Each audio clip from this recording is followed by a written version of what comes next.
खबरों की शुरुआत करते हैं युवाओं के रोजगार से। कोरोना वायरस और लॉकडाउन के चलते 40,000 से ज्यादा लोग विभिन्न राज्यों और देशों से वापस आने के लिए बेकरार हैं। उत्तराखंड लौटने के लिए कोरोना वायरस का डर और मजबूरी लोगों को शहर से वापस पहाड़ों में अपने घर ले आई है। इसलिए सरकार चाहती है जो भी प्रवासी मजबूरी में घर लौट रहे हैं और जिसके पास कोई रोजगार नहीं है उसे रोजगार के जरिए गांव से जोड़ा जाए। इसके लिए त्रिवेंद्र सरकार लोगों को सस्ता लोन देने का ऑफर भी दे रही है। राज्य मंत्री धन सिंह रावत का कहना है सरकार लोगों को स्वरोजगार के लिए लोन देगी। उन्होंने कहा कि 5 लाख का लोन 3 साल के लिए मिलेगा, वह भी बिना ब्याज के, ताकि गांव लौटे शख्स अपनी कमाई के लिए कोई रोजगार कर सकें। उत्तराखंड के लोग चाहें तो डेयरी व्यवसाय करें, पर्यटन से जुड़े काम करें, मधुमक्खी पालन या कुछ और लोन सबके लिए मिल जाएगा। सहकारिता मंत्री धन सिंह रावत कहते हैं कि सरकार हर शख्स की मदद के लिए तैयार है जो उत्तराखंड में रहकर काम करना चाहता है। बता दें कि इससे पहले सरकार किसानों के लिए 1 लाख रुपए का लोन 2% ब्याज पर देने की स्कीम भी चालू कर चुकी है। अब खबर नोबेल पुरस्कार विजेता रविंद्रनाथ टैगोर के जन्मोत्सव पर केंद्रीय मंत्री निशंक का रामगढ़ में तोहफे की। एशिया में साहित्य का पहला नोबेल पुरस्कार पाने वाले रविंद्रनाथ टैगोर का जन्मोत्सव विगत 6 वर्षों से शांति निकेतन ट्रस्ट फॉर हिमालय द्वारा 7 मई को रामगढ़ नैनीताल में मनाया जाता रहा है। इस वर्ष कोरोना वायरस के कारण लॉकडाउन के कारण शांति निकेतन ट्रस्ट फॉर हिमालय द्वारा 7 मई को गुरुदेव रविंद्रनाथ टैगोर का जन्मोत्सव ऑनलाइन आयोजित किया गया था। इस अवसर पर आयोजित राष्ट्रीय संगोष्ठी का शुभारंभ मानव संसाधन विकास मंत्री डॉक्टर रमेश पोखरियाल निशंक द्वारा ऑनलाइन वेबिनार से किया गया। उन्होंने बताया कि रामगढ़ नैनीताल स्थित गुरुदेव रविंद्रनाथ टैगोर की कर्मस्थली पर टैगोर टॉप को साहित्यक एवं साहित्य केंद्र के रूप में विकसित करने के लिए विश्व भारती विश्वविद्यालय का परिसर या कोई संग्रहालय की शुरुआत की जाए या यूजीसी के चेयरमैन विश्वविद्यालय को मिलाकर वहां कोई अध्यात्म केंद्र जरूर बनाए। चलिए वेबिनार के मुख्य अंश सुनते हैं जिसमें केंद्रीय मंत्री रमेश पोखरियाल निशंक द्वारा वेबिनार में सबको संबोधित किया गया है। जहां गुरुदेव की कर्मस्थली है उसको संजोने का, संवारने का और उसके माध्यम से पूरी दुनिया में उनके विचारों को सरसाने का इस टीम को जो लोग आज जुड़े हुए हैं लोगों को मौका मिलेगा। इसलिए चक्रवर्ती जी ने अभी एक प्रस्ताव भी भेजा है तो प्रधानमंत्री जी हमारा सौभाग्य है उनके मार्गदर्शन में, उनके आशीर्वाद से हम कुछ इस स्थान पर कर पाए।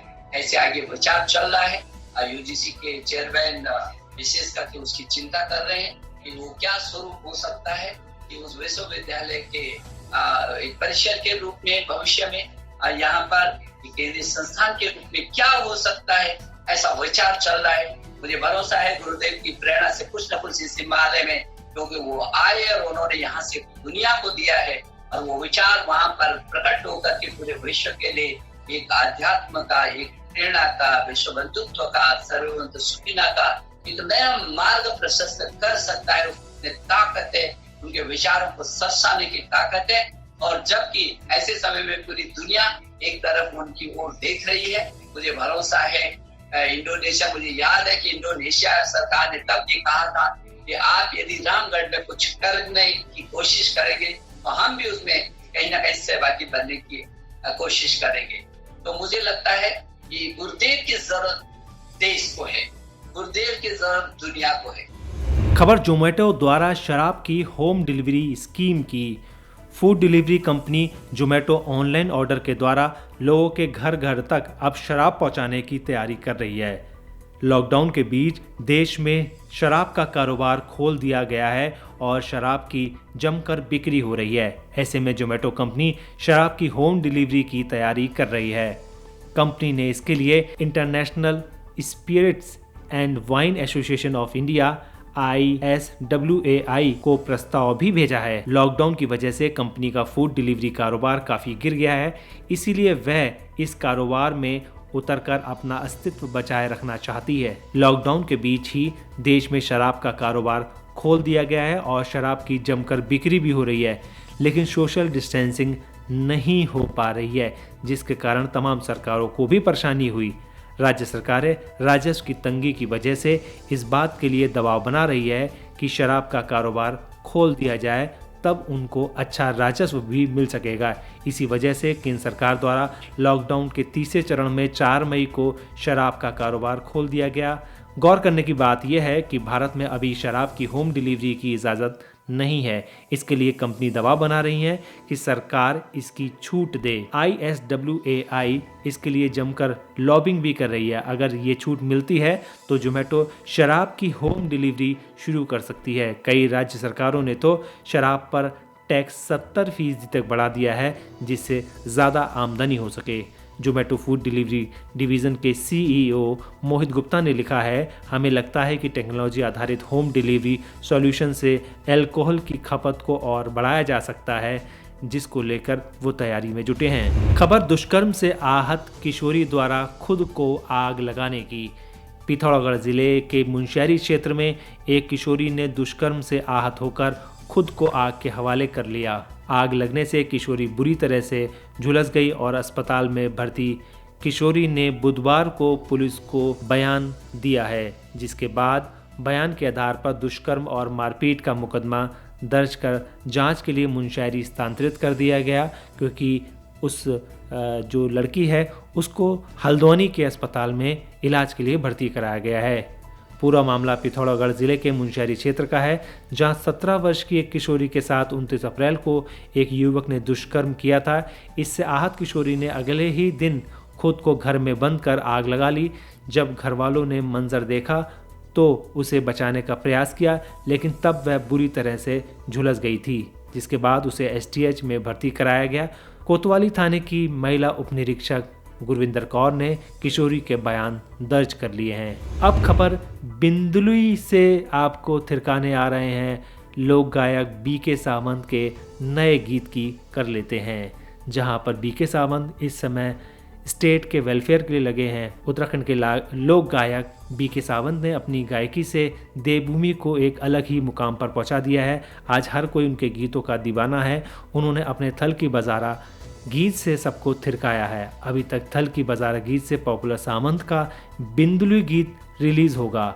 फिलहाल लोक गायक BK सावंत ने इस गीत का फाइनल पोस्टर रिलीज कर लिया है। सुनिए क्या कहते हैं इस गीत पर BK सावंत इस पूरे मामले पर। तो पहले भी जो मैंने गाना बनाए थे, मतलब यो मेरो पहाड़ करके, उसमें मैंने यही भावना रखी थी कि आप आइए पहाड़ों की तरफ, आप देखिए इन पहाड़ों को, यहाँ पे बहुत सारी चीज़ें हैं। वो अब वैसा नहीं रहा, पहले जैसा नहीं। अभी तो रोडें हो गई हैं, अब गांव में बिजलियां भी हैं, अब सब कुछ है, बदलाव है यहाँ पे। आप आइए कुछ दिन निकालिए और देखिए आप यहाँ पे कुछ हो सकता है तो आप कीजिए अपने पहाड़ के लिए। ये आप ही का पहाड़ है। तो अभी जो दूसरा गाना बना रहा हूँ तो उसमें मैंने प्लान की कुछ चीज़ें रखी हुई हैं उसमें, कि एक बात चलो देखिए ये पहाड़ आपको बुला रहा है, ये नदियाँ हैं, ये जो हम जिसको गाड़ बोलते हैं, ये पेड़ पौधे, ये आपका वो पीपल आपको बुला रहा है कि आप आइए। बिना आपकी त्यौहार यहाँ पे ऐसा लगता है कि सुना सा है। खबर पूर्व IAS ऑफिसर के घिनौने अपराध को लेकर, जिसको लेकर एक महिला ने गंभीर आरोप लगाए हैं। नैनीताल जिले के रहने वाले एक रिटायर्ड IAS अफसर पर महाराष्ट्र की एक महिला सिंगर ने गंभीर आरोप लगाए हैं। इतना ही नहीं, रिटायर्ड अधिकारी की महिला सिंगर ने देहरादून पुलिस मुख्यालय में मेल करके शिकायत भी की है। मामले में खुद DGP अशोक कुमार ने नैनीताल SSP को इस पूरे मामले की जांच के निर्देश दिए हैं। रिटायर्ड अधिकारी पर लगे आरोपों की जांच महिला अधिकारी द्वारा की जाएगी। वहीं जांच के बाद आवश्यक कार्रवाई की जाएगी। नैनीताल SSP की माने तो उनका देहरादून से लेटर आया है, जिस आधार पर वो जल्द ही जांच शुरू कर देंगे। जानकारी के मुताबिक लोक गायिका महाराष्ट्र की रहने वाली है और उसने अपने फेसबुक अकाउंट पर कंप्लीट अश्लील चैटिंग के आरोपों से भरी एक चिट्ठी लगाई है, जिसमें सब कुछ खुलासा हो रहा है। दोस्तों, हमारा यह वीडियो आपको कैसा लगा आप हमें कमेंट बॉक्स में ज़रूर बताइएगा। अगर आप इसको YouTube पर देख रहे हैं तो हमारे चैनल को सब्सक्राइब करिए। अगर आप Facebook पर देख रहे हैं तो हमारे चैनल को लाइक करिए और हमारे पेज को फॉलो करें। नमस्कार।